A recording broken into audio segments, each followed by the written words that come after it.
tahun sama Prof. Tuti. Prof. Tuti aja bisa berdiri, apalagi saya. Ada Prof. Asep, Prof. Edi, Dr. Trim, itu jago-jago berdiri semua. Berdiri apanya kita ya soal penafsiran lah. Jadi saya nggak terlalu lama ini untuk bahas implementasi KUHP baru nasional ini, karena saya mengamati dari Dr. Dana, Prof. Tuti, apalagi yang mau saya bicarakan. Dr. Dana sudah bicara juga mengenai di mana sejarahnya Wet Funds Draft REH yang dalam India dari 1 Januari 2018 atau sampai pada akhirnya 2023 itu disahkan dalam paripurna DPR. Itu KUHP nasional kita juga harus apresiasi. Berapa generasi menteri juga itu sudah dijelaskan. Jadi lebih dari 100 tahun sampai terciptanya KUHP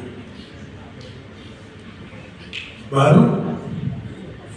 Memang ada baru itu inovasi segala di dalam pembaruan KUHP nasional kita. Kalau kita lihat sejarah pembentukannya itu juga biasalah. Belanda pun juga seperti itu, di Prancis juga seperti itu. Ini KUHP mau dibuat bentuknya seperti apa?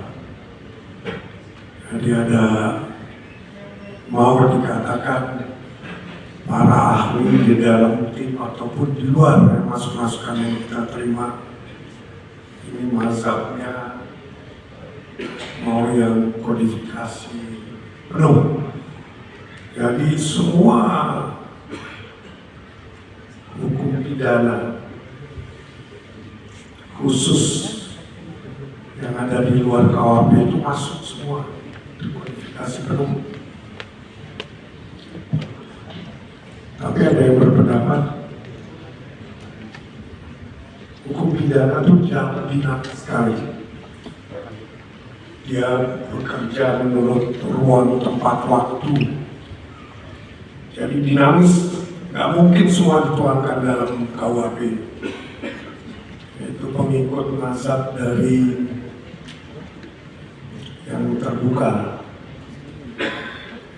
Yang penuh bilang, kalaupun ada perkembangan baru di luar KUHP itu bisa diamandemen. Contohnya seperti tindak pidana penerbangan, keamanan nasional, diamandemen.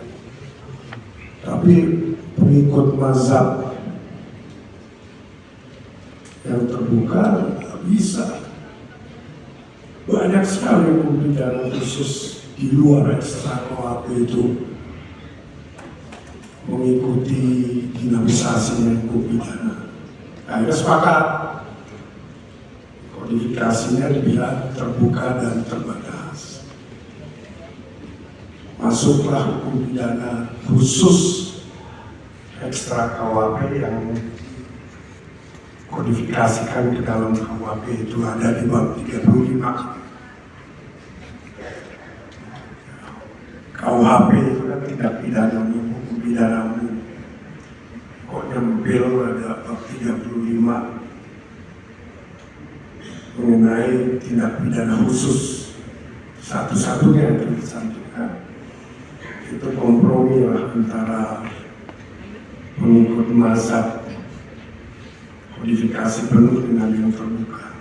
Seperti apa kalau yang terbuka? Yaitu administratif law, undang-undang imigrasi, pokoknya undang-undang administrasi yang mempunyai sanksi pidana. Kita katakan ini kalau fungsionalisasi hukum pidana, pokoknya hukum pidana itu adanya di situ.